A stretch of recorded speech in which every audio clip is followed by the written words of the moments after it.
welcome to the very first SIF Island Voices, a mini podcast series from the Scottish Islands Federation. In this series, we'll be hearing directly from people who live, work and are passionate about Scottish Islands, starting first with our SIF Board of Directors. Across these short conversations, we'll explore each individual's personal story, why they love island life, the challenges they face, the opportunities ahead, and the ideas shaping island life today. Thank you very much for listening, and let's get started. So, for our very first episode in the series, I'm here today on Zoom with Jean MacLellan from Islay. Jean is one of our more recent directors to join the Scottish Islands Federation Board. Jean, can you introduce yourself and tell us a little bit more about your story? Well, I'm Jean MacLellan. I live in Conisbee, which is a small settlement above Bruichladdich Distillery on the island of Islay. It's like a kind of farming community, really. It's about 15 houses, and I live about 500 yards away from my eldest daughter, her husband, and my two very precious grandchildren. Oh, that's lovely. So nice. And nice that they decided to stay on Islay as well. They do. I grew up on Islay as a child. I was born in North Uist, so a very different kind of island community to the one that Islay was and is now. A more Gaelic, obviously Gaelic-speaking community, in that it was the main language that was spoken in houses and elsewhere. I know that Islay has quite a tradition of its own Gaelic, but even as a child it felt different. So we moved away from where my parents had lived all their lives, and they were in their 50s when they moved to Islay, because my dad was an assistant postmaster and he got his headship on Islay and moved in his 50s. And was responsible then for something that seems like impossibly historical, managing 18 sub-post offices on Islay and Jura and Colonsay and Gia. So that's why we came to the island. And then we lived there all my primary years, but we moved again. And it was my place in the world. It always has been and always will be. I can't make myself an Elach because obviously I wasn't born there. But I have very deep feelings and attachment to the place, as many folk do. So we always came back. And then maybe 20 years ago, there was a house in Portnahaven for sale. And because of the housing situation, didn't feel it was appropriate for us to buy that because we were still working and based in Edinburgh. But it never sold and it went off the market. And then Victor, my husband, met the lady who was selling it, and she was very happy to sell it to us. So that meant we spent much more time in Islay while we were still working, but probably overall maybe 2 to 3 months a year, long weekends and every holiday imaginable. And then when we retired, we moved there permanently, but then we'd moved to Conisbee to help more with the grandchildren. So that's it, really. So how long have you been back in Islay? Oh, full-time, about 8 years now. Wow. But I've still been working until very recently. So it's been a lot of toing and froing. But, you know, we're on the electoral register and our medical support's there and all that. It's home. The ferry, how long does that take to get to Islay from the mainland? Well, if we're coming from Edinburgh, it might take us roughly 6 hours, like 3.5 hours driving, then a couple of hours on the boat if it's running, and then the last bit to home on the island. So yeah, about 6 hours roughly. How long were you away from Islay? Like, I know you were back well, a lot. I've never been away in the sense of being totally away, but it's varied a lot how much I've been there. But probably the last few years, in addition to childhood, are the main aspects. And we're there for the duration now. We're very involved in Islay life and very definitely feel we belong. And do you still have quite a lot of family in North Uist? Yes, I've got quite a few cousins in North Uist, and some in Lewis and Harris as well.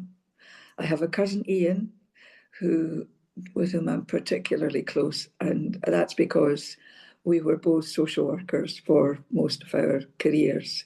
And he did residential childcare, and then he moved to the island and worked there, whereas I moved into the civil service. So I worked in the Department of Health for Scottish Government for a long number of years, running a bit of government that was all about adult care and support. So working with people with learning disability and autism, people who were carers, folk who were survivors of abuse in childhood, people with sensory impairment.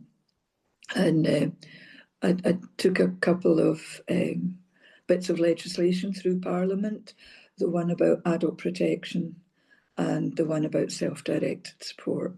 So probably worked for government for nearly 20 years. It sounds like really valuable work. Oh, it was great. I absolutely loved it. And I had the best team imaginable, just really decent, dedicated folk who just wanted to do the best they could, and didn't get bogged down in the frustrations as you so easily can. It was very much can do, you know. So because of that attitude, I think we achieved quite a lot for people, with people. That was the important thing. It was not a top-down model at all. Everything we did began with genuinely engaging with the folk that it would impact on and getting them to co-design with us everything that we tried to do. No, that's really interesting. And I guess COVID and like the whole remote working, if you were able to do that in Islay, helped. Yeah, well, by then I'd done with government. By then I'd got one of those honorary professorships in Strathclyde Uni because of the work I'd done on autism. So I was a director of something called Autism Network Scotland for a few years after I retired from government, part-time, again, another dedicated kind of project, really, long-termish project, which was all about education and training about autism, autism awareness, diagnosis, big conferences, that kind of thing. So that was going on during COVID. And I retired properly a year and a bit ago. And the last thing I did that really, really mattered to me was the Margaret Fleming significant case review. Margaret was a young woman with learning disability who was murdered by her carers. And I led the review into how that had come to happen and made the recommendations relating to that. You've covered your story of growing up and the fact you've come back here. So what does a normal day look like for you living in Islay? Oh, it varies a lot. On the personal side, we have a lot to do with the grandchildren. So a given is that we'll collect them from school once or twice a week. Their mum teaches in Portellen Primary, so she often has other things on late after the school day ends. So we go get them and just entertain them and be entertained by them. We're involved in quite a few things. Like Victor, my husband, he is very involved in Bruchladi Village Hall, which has been renovated recently and used to be, fairly tired. But there's, again, a group of really committed folk who've painted it, got the fundraising, all of that. So it's a really nice venue for about 80 to 100 folk. So it's part of the Fèis, the Whisky Fèis, the Gaelic, anything that goes on in the island. So he does that and is very, very committed to that. I help co-chair a mental health charity on the island. I am involved with the podcast, just the secretary of that, and I do some of the interviews. Vice chair of the Islay Book Festival. And when we can, we help with Scotland Reads in helping young primary kids enjoy reading in Portellen Primary. Got loads of friends, plenty to do, never never short of things to do. Maybe midwinter, a Sunday afternoon, Joe, that's a bit, gee, not too many places to go then, but you get through it. Winters, I think, can be long. Yes, I would say that's definitely true. Sounds like lots on during summer though. I have heard about Islay Book Festival. What time of year is that exactly? And maybe tell us a little bit more. Last long weekend in August. And it's been going on for a number of years. And it's really pretty successful now. We're very fortunate that she was the chair until recently, Charlene, who is someone that's come to live on the island in recent years, young, dedicated. She's a translator as her main job, but she curates the books in Roy's, which is the local gift, hub in Beaumore, really. Like, it's a shop that's been around for decades and it has a very good supply of books. And Charlene's largely responsible for what comes in there.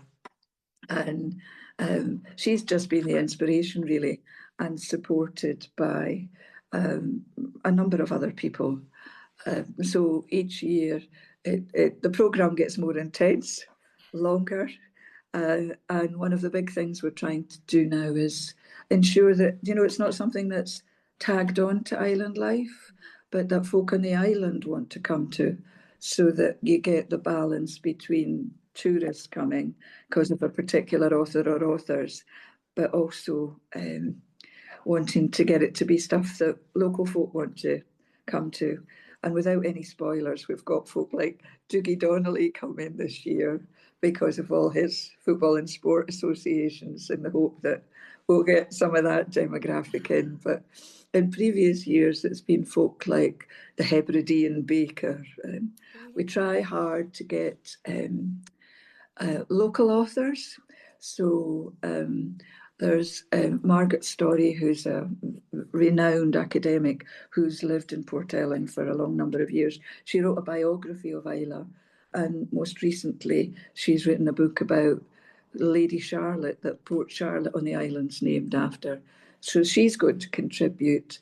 And a guy called Stuart Graham, who's written a book about the Second World War and the place Islay played in that, which was really significant because of its position in wartime. So there was like an air force, and it totally transformed the island in war years, and there's still Nissen huts and all that kind of stuff. So he did a book on World War I, and this is the one on World War II. So it's going to be published and he'll be interviewed as part of stuff.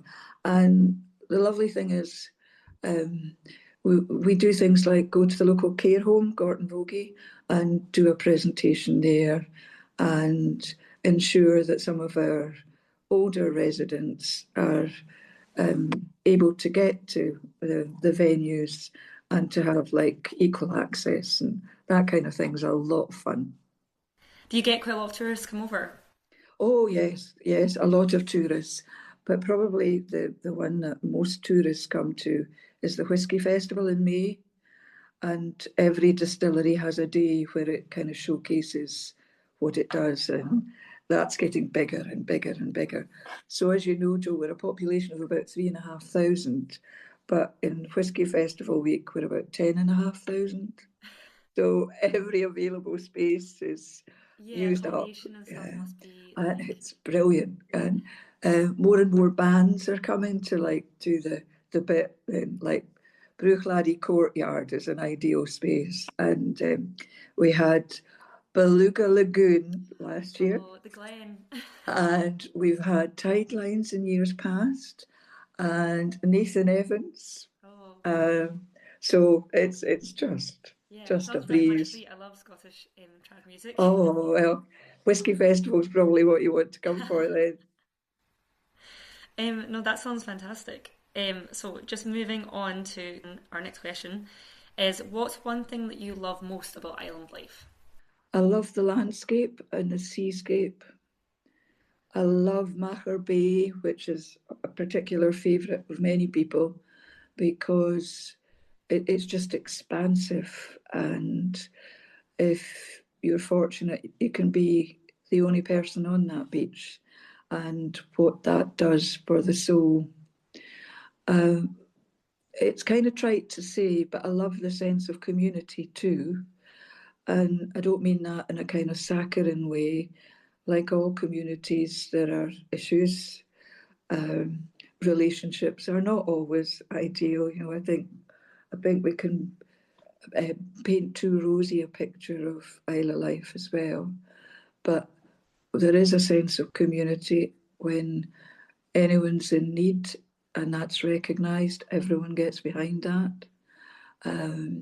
When older members of our community die, Islay does a very good funeral, Joe. A very good acknowledgement of the life that's been, and a lot of people turn out, like hundreds of people turn out, and it's done beautifully. And obviously, it's a time of grief and mourning. There's also a sense of being alongside folk that are going through that, and hopefully when they look back, they'll remember and get that sense of people caring. Yeah, no, I think, and that sense of community, I would say, is one of my favourite things that I've found about living in islands. And when I first moved to Benbecula, like not knowing really a soul on the islands, people were like willing to get to know you and wanted to get to know you. Yes, yes. And yeah, I found it just so different from the mainland, where you sort of got lost in all the people and all the different things that were on every night. And there are great needs as well. There is undoubtedly poverty on the island. Social care is very much like on the mainland. People have difficulty being assessed and then getting provision. It's difficult to recruit staff for that kind of work, especially with full employment through the distilleries, although there's a bit of a global downturn with that. And housing is a big issue on the island, like social housing, affordable housing. A lot of young people who are on their own who really, really grapple with trying to get a place to live beyond their family. So there are all those issues too. Yeah. You've just covered a bit of the challenges, I guess, in living in Islay. Have you seen any positive changes in the past couple of years towards these issues? I think there's always a great willingness to address the issues. We have Islay medical services that lots of people obviously rely on. We're fortunate with the number of GPs that we have. The ratio of them to patients is very good. We can access GPs relatively easily. We have a care home, but with recruitment and retention, that can't go up to capacity. We have a small hospital, and that is good and has its limitations too, in that people have to be flown off. So that when, for example, one of the I'm not answering the positive. I think that is all positive, and there's good social work staff here, very good social work staff, but there aren't enough. The full-time equivalent of old has diminished. Home care, there are good home carers, but again, not enough. So it's that scales balance thing. We're not able to retain some of our folk. So if you get dementia, for example, and you become possibly aggressive with that, we don't have the skill set to manage that. So some of our older people have to go off island and may not ever come home.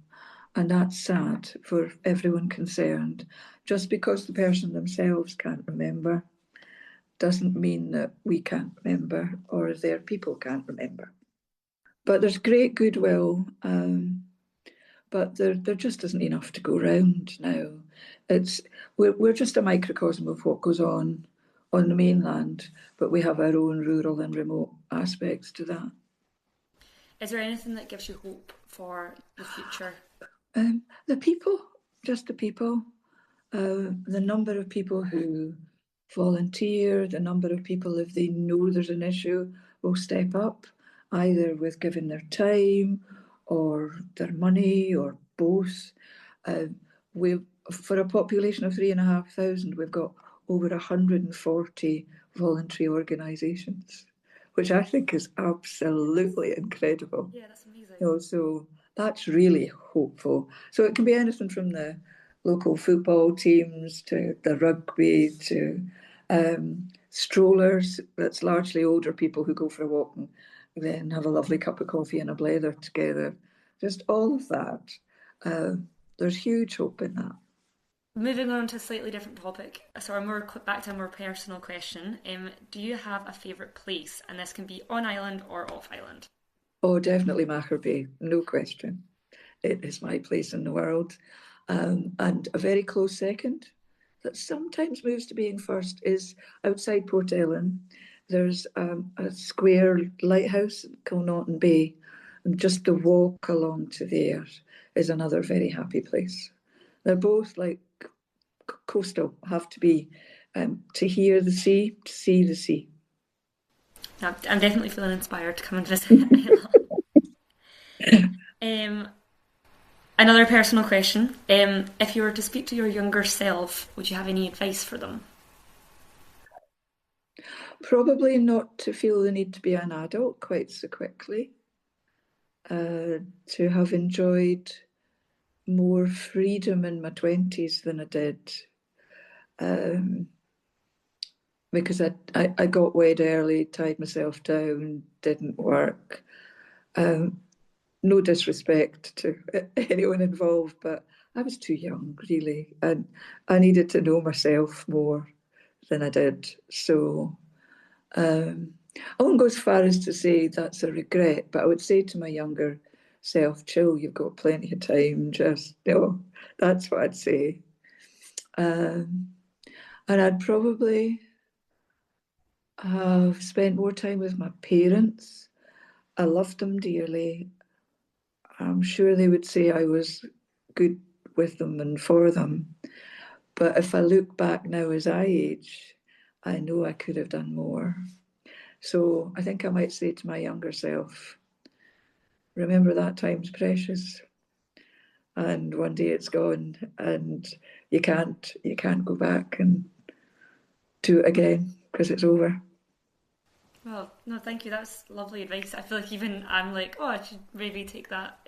Sort of being in my 20s, I think I also need to chill. So I feel like I'm going to take that on board as well. Finally, what are you looking forward to about the year ahead? Because we're only.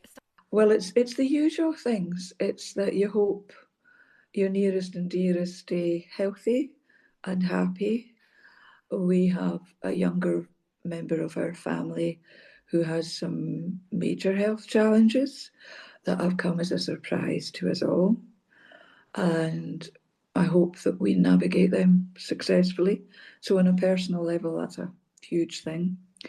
On an island basis, I hope I keep going with all the things that we do and that we're able to keep on giving hope and enjoying the hope that's around us. One of my hopes is that I can get more involved with the local cancer support group on Islay, which is just brilliant, absolutely brilliant, and just help facilitate some of what they do. Their chats together, the time they spend together, bits of fundraising if they need it. But a lot of people have been very willing to, because we're all affected by that one way or another, to be spontaneously supportive. So yeah, health for everyone and a bit of involvement with another charity on the island that I really admire. Oh, no, that's great. And we hope to also have an exciting year with Scottish Islands Federation. Absolutely, because we haven't talked about that, but I really enjoy that. And I love hearing what other islands are doing. I love hearing the strength of the can do, because it would be easy just to moan away, and people don't moan, they do, well, what can we do? very much so. And I see achievements and I see opportunities for coming together around social care in particular and housing, and know that the staff and the board would be keen to do that too. No, that's great. And was there any other reason that you decided to get involved with us? No, those are the reasons to learn about just the variety of island life and issues, and how some solutions have been found in places that may be transferable, albeit with a bit of modification, to our island, and what we can also give in what we've come to know works. It's a strong thing, the Federation. Yeah. No, it's good work to be involved in, and I've myself found it really interesting speaking from different, hearing about different islands, challenges and the opportunities and sort of positives. I think it's always useful just to learn more about the entire country. Yeah, so very happy to be part of that. Feel privileged to do so. Thanks very much, Jean, for coming on our very first Scottish Islands Federation Voices. The Scottish Islands Federation is a network of island communities working together to have a stronger voice on common challenges and to share ideas and innovation to accelerate change. You can learn more about SIF, our work, our different working groups and our board on our website at www.scottishislandsfederation.co.uk. This is the first in our series that we hope to continue, so stay tuned for more Island Voices.